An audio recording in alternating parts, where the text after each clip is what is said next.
अध्यक्ष महोदय, आपण पुरवणी मागण्या मांडणारच आहोत. आपण एक अत्यंत महत्वाचा विषय आहे तो आपल्या सभागृहाचं लक्ष. सभागृह आता 2-4 दिवस चालणार आहे. मी अध्यक्ष महोदय, या राज्यातील जवळपास 80-82 हजार आशा वर्कर आणि गटप्रवर्तक 1.25 महिना झाला अध्यक्ष महोदय आंदोलन करतायत.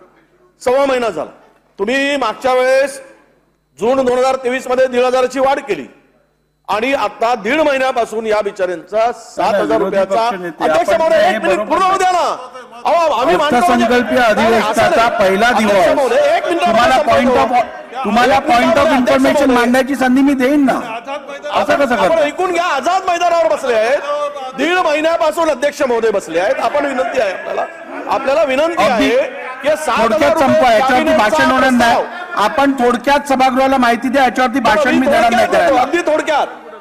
आझाद मैदानावर अध्यक्ष महोदय, माननीय मुख्यमंत्री महोदय ते 1.5 महिन्यापासून बसलेले, घरदार सोडून बसलेले आहेत. आपल्याला विनंती आहे कॅबिनेट पुढे जाण्यासाठी डिपार्टमेंटचा प्रस्ताव 7,000 रुपये वाढीचा तयार आहे.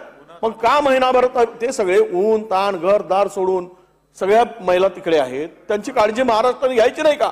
आणि त्यांची मागणी जास्त मागणी आहे इतर राज्याच्या तुलनेत. त्यांनी जे आंदोलन पुकारलं आहे त्यामध्ये आपल्याला विनंती आहे की तो कॅबिनेटमध्ये प्रस्ताव आणा आणि 7,000 रुपयाची वाढ आहे ती तरी करून घ्या.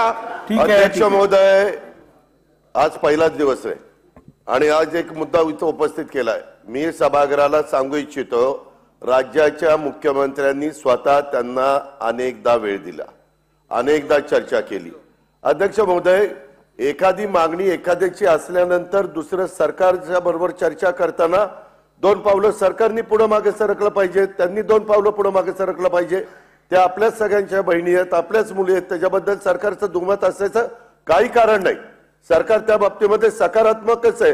परंतु अलीकडच्या काळात काही गोष्टी अशा घडतात, हे असं आम्हाला असंच झालं पाहिजे असं कसं होईल? शेवटी बाकीचा पण सगळं आर्थिक परिस्थिती बघावी लागते, इतर गोष्टी तपासाव्या लागतात. मी पुन्हा आज विरोधी पक्ष नेत्यांनी मुद्दा काढलेला असल्यामुळं मी सभागृहाच्या माध्यमातून राज्यातल्या आशा वर्करला पण सांगू इच्छितो आणि सगळ्यांना सांगू इच्छितो, आम्ही तुमच्या बाबतीत सकारात्मक आहोत.